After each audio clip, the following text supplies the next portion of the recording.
నమస్తే 123 విశాఖ వార్తలకి స్వాగతం. ఈనాటి వార్తా విశేషం. నర్సీపట్నం విశాఖపట్నం రోడ్డు మార్గంలో బుడ్డేపల్లి సెంటర్ సమీపంలో రోడ్డుపై డ్రైనేజీ వాటర్ గత వారం రోజుల నుంచి నడడంతో అధికారులకు స్థానికులు ఫిర్యాదు చేయడంతో ఎట్టకేలకు అధికారులు ఈరోజు స్పందించారు. డ్రైనేజీలో వాటర్ పోకుండా డ్రైనేజీలపై ఆక్రమణలు తొలగి ఆక్రమణలు ఏర్పాటు చేయడంతో అవన్నీ కూడా మున్సిపాలిటీ శాఖ అధికారులు ఈరోజు కోడా జులిపించారు. ప్రత్యేకంగా తమ సిబ్బందితో స్పెషల్ డ్రైవ్ నిర్వహించి జేసీపీతో కాలువలో ఉన్న డ్రైనేజీ మొత్తం తొలగిపోయే విధంగా ప్రత్యేక ఏర్పాట్లు చేశారు.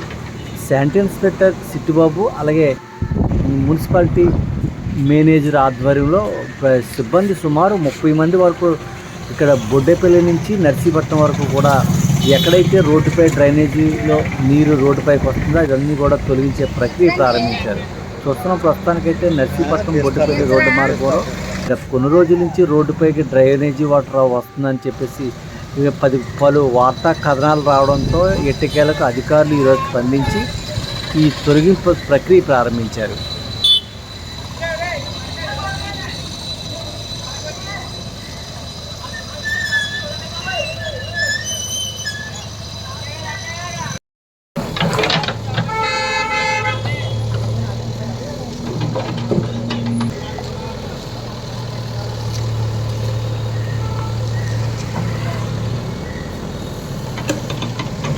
చిట్టుబాబు వచ్చాడా? ఇంకా లేడు కదా అనుకున్నాను. ఇంకా నేను బాగా వచ్చావు, మంచి పని చేసావు.